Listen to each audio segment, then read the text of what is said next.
Hi అండి. ఈరోజు short వచ్చేసి మా పిల్లలకి ఈవినింగ్ టైం స్నాక్స్ లాగా తయారు చేశానండి. అది గోధుమ పిండితోటి మనం చేసుకుంటాం కదండీ. చపాతీలాగా చేసుకుని దాన్ని డైమండ్ షేప్‌లో కట్ చేసుకొని చేసుకున్నానండి.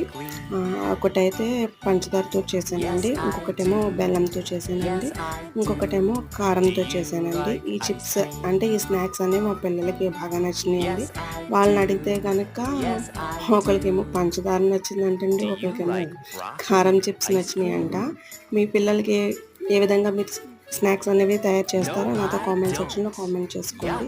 ఈ వీడియో కనుక మీకు నచ్చినట్లయితే లైక్ చేయండి, షేర్ చేయండి, కామెంట్ చేయండి, సబ్స్క్రైబ్ చేయడం మాత్రం మర్చిపోవద్దు. Thank you. Yes, I do. Yes, I do. Do you like juice? Yes, I do. Yes, I